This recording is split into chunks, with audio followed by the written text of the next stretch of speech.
Hello everyone, Tyzeroth here, and today I have something a little bit more special. I didn't spend enough time on this because I was running out of time. I actually kind of decided to do these checkpoints a little late, so I didn't get a lot of time to work on this video. My storytelling might be a little bit off and I might stutter a little bit, and I apologize. Work with me. For those that have been following the series up to episode 5 so far, thank you so much for being here. It means a lot. And without further ado, let's go ahead and start with the video. A human, dark tan skin, dark brown eyes, quickly jolt awake. He found himself laying in the sand by a sandy road. Holy outlaws sitting across decaying homes, destroyed market stalls. He sits there for a moment, before getting to his feet slowly. Thorin, that's what his name was. He had hardly remembered anything until now. Still a handful of money left for some food, but it wouldn't get him much farther. He takes a deep breath, hot air and sand filling his lungs. He can't help but cough a few times, holding his throat before walking out of the gates. Leaving the hub behind for now, Thorin would make his way over to Squeen, a small town located south of the hub. His goals was to make some money there, stealing from some of the local armor and smith shops. When he gets there, there's a horde of bandits just outside of town. They're all covered in rags and all thinner than a cactus, fighting the guards of Squeen in an attempt to raid the town's stores for food. Although their malnourished state leaves them helpless against the warriors of the Sheik Kingdom. One after the other, each starving bandit fell to the ground before being carried off into the town's prison. Thorin knew better not to mess with the greatest warriors of the land.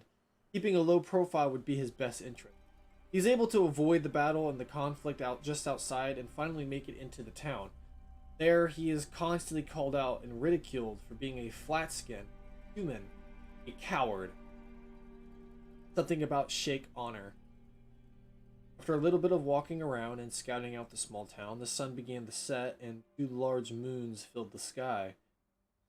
He finally takes this opportunity to steal from the local armor smith. He's able to get through the door after only about an hour of fiddling with the lock.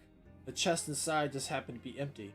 He grabs all that he could before fleeing into the shadows of the night, heading towards the hub. The next day, he returns to Squin once again after having sold all of the stolen goods to the hub. He now had began to have enough money to try to convince others to join him in his pilgrimage.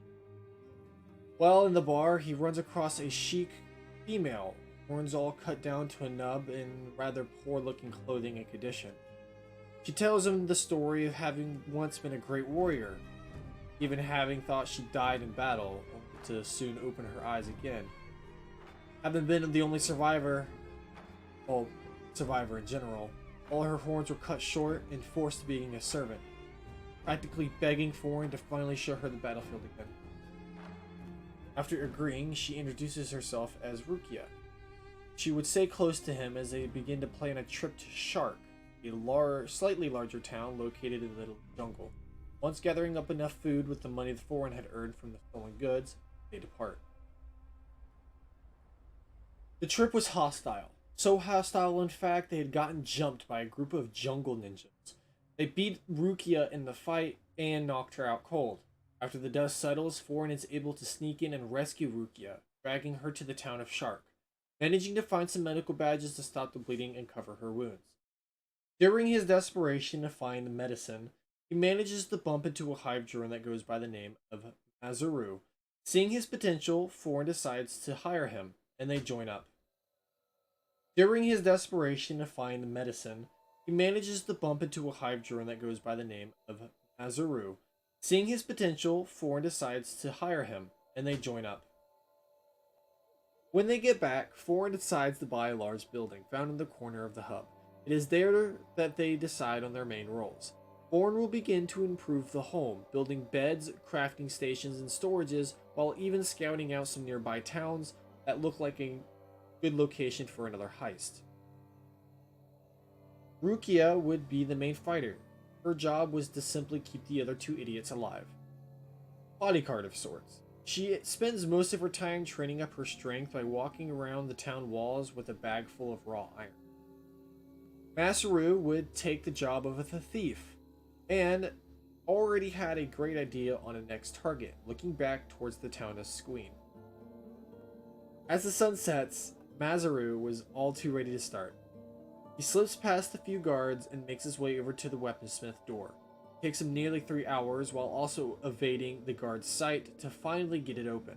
Once he manages to slip inside, he gets into the owner. The owner was sleeping in the back room. It is there where he was able to knock him out cold before going for his private stash. It was there that the finest swords were kept, and it was there that he began to fill his bags. Sword after sword, each blade almost as long as he was. He grabbed all he could carry. He made his way out of the store and managed to somehow slip past the guards and back into the desert.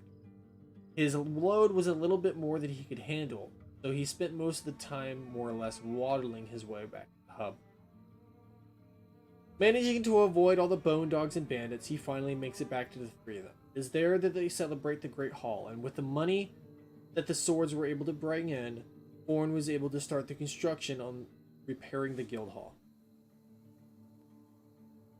It was there that the finest swords were kept, and it was there that he began to fill his bags. Sword after sword, each blade almost as long as he was. He grabbed all he could carry. He made his way out of the store and managed to somehow slip past the guards and back into the desert. His load was a little bit more than he could handle, so he spent most of the time more or less waddling his way back to the hub. On his travels, he gets jumped by a group of bandits, but he's able to lose them on the paladin's guards just outside of town. Once inside, Thorin spends his time there, getting new clothes, buying food, and even getting a few Bibles to supply his team.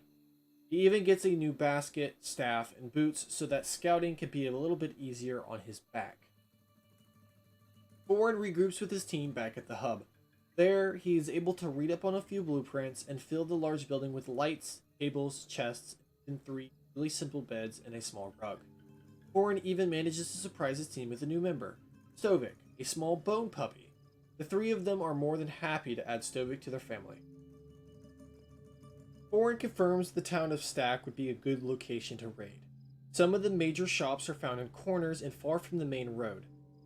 Masaru makes his way over to the town to do his own scouting.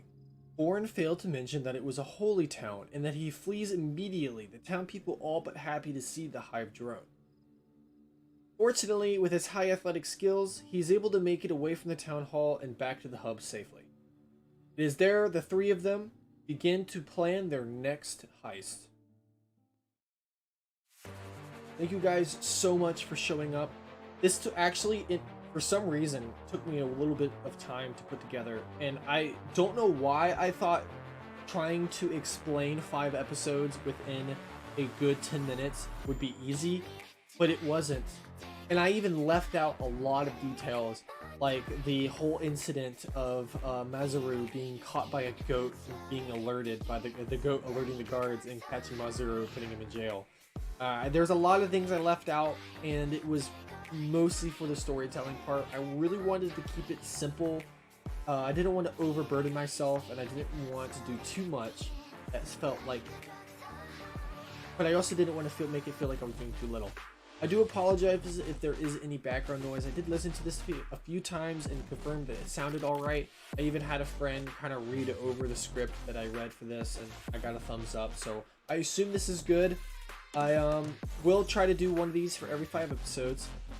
Usually the images you see on the thumbnails for the videos are things I drew within like 10 minutes. I really slapped them down. And these pixelated ones are going to be something I actually spend a lot of time on, because pixel art is kind of something I want to start learning how to do. And environmental background is also something I want to work on, so why not both, you know? And again, if you're still here and you're still listening to me ramble on, I want to say thank you so much for the support. It means a lot to me, and I'm going to continue the series as planned. I'm having a little bit of internet issues. That's beside the point. If you want to watch my Twitch, the link will be down in the description. If you want to have a link to this artwork, a link to my media will be in the description as well. And if you want, leave a comment, subscribe, just like the video, do whatever, do one of any of those, and I will be even more thankful than I already am. Showing my appreciation will never be there. I can never show you guys the amount of appreciation that I have because it's just that much. But again, without further ado, I will see you guys tomorrow, most likely, hopefully, with an episode 6. And things are getting a little crazy, to say the least. Bye!